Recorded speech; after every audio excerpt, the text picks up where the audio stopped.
आज first time मु foreign tourist को लेकिन मो गाड़ी रे बुली थी देवकुंड। रास्ता रे जाओ जाओ हठात देखिलो गोटे रंग बदलाउथबा एंडोटिए In 100 meters, turn तार हम right वीडियो onto उत्तोलन Devkund कलु Road. Turn right onto Devkund Road. तापर पहुंच जाइथिलु हमें देवकुंड अति सामने रे।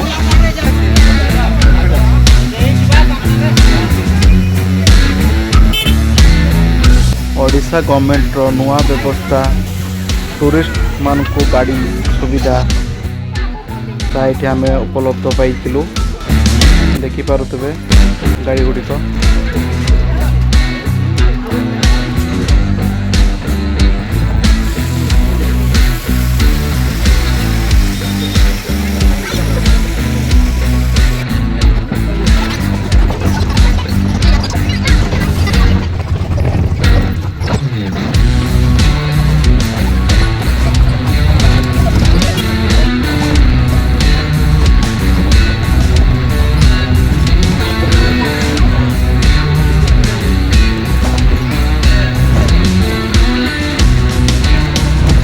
देवकुंड जलप्रपात बाहरी यहाँ हूँ आमर देव नदी जाकू कहते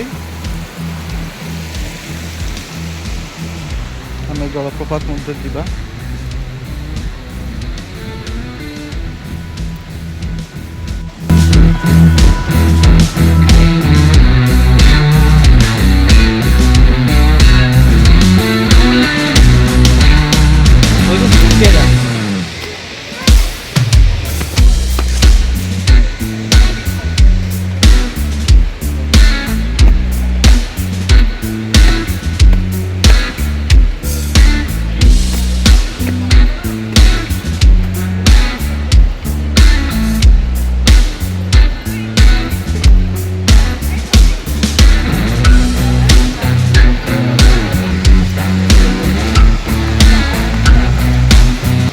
एटिकार हिस्ट्री कहूचे ये आमर 400टा पाहाच अच्छी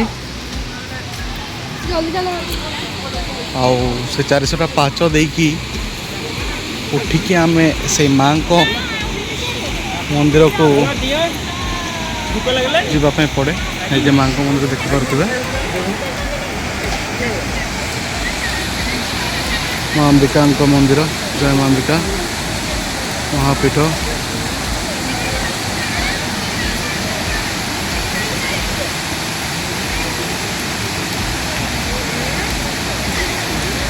यहाँ देवकुंड से कहते जगह कुंडटा को तो ये 7टी कुंड ऊपर को ऊपर अच्छी।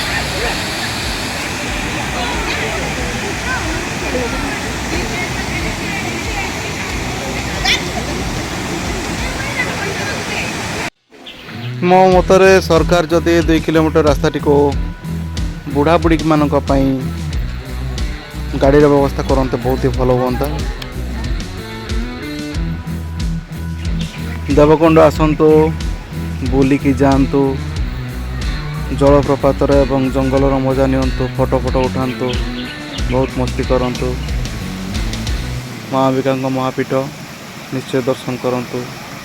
माँ समस्त मनस्कामना पूर्ण करेंगे निश्चय आसतु। जय माँ अंबिका।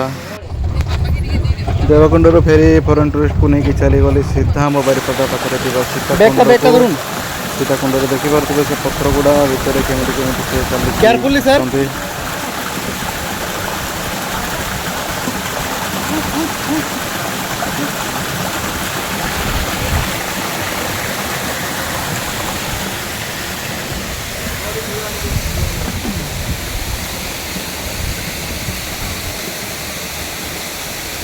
टूरिस्ट सारों सांगे कथा बहुत बहुत सहयोगिता करते गूगल ट्रांसलेट से न होते बोधे सार को कौन कही था कौन बुझी था मुझे किसी निजे भी जापर ना। तो आजिका दिन बहुत भल कटिला। वीडियोटी को शेष जाए देखि धन्यवाद। टिके सपोर्ट कर दिंतु एवं गाड़ी भड़ा तो अच्छी सत्यजित कैब सर्विस।